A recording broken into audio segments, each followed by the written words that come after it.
want to talk about stocks versus real estate, which one is better, but in a very different way. Uh, let's say you had $50,000 to invest and you bought stock for $50,000, a good company stock where the risk is low. Let's say also that this stock went up in 10 years to $100,000. So your $50,000 became $100,000, which means you doubled your money. Make sense? Now, let's say you had $50,000 and you bought an investment property in real estate.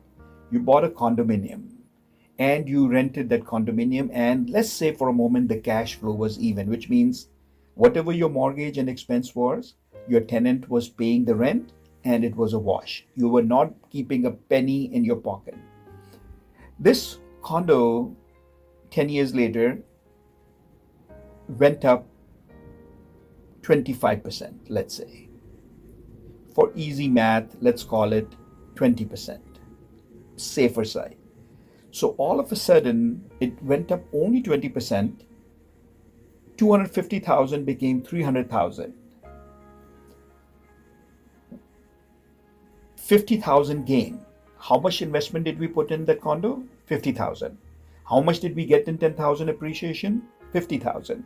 So, or although it grew only 20% in value, our investment of 50,000 doubled to 100,000.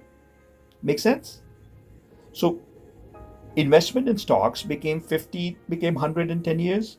Investment in real estate, even though it appreciated only 20%, we got 100% return on that down payment, the investment that we made. Now let's say for a moment, 10 years later, the home actually went up 50%. So it went up 50%, 250 became 375.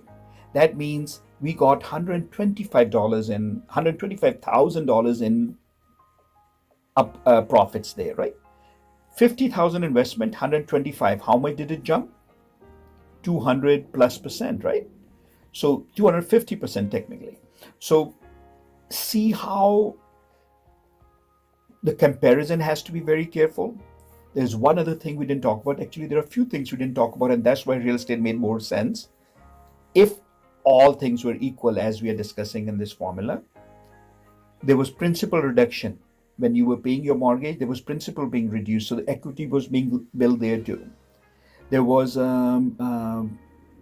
the depreciation that you can take on the property. So you were paying less taxes because of the depreciation you're taking.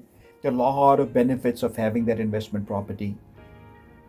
We will talk in one of the next, one of these videos, we'll talk about why investment properties make sense for our children in that case.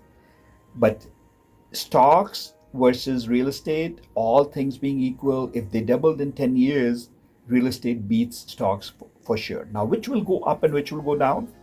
Only 10 years will tell us. That stock could have gone to half and that home could have wrong timing. It could have gone to a lower number and all that. So investment is always has a risk in it.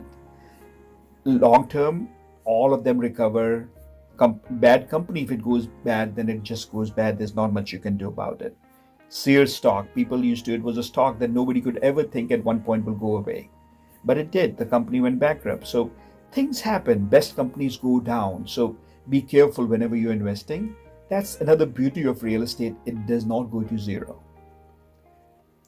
Thinking of buying, thinking of investing, we are here for you. Give us a call, 732-494-2211.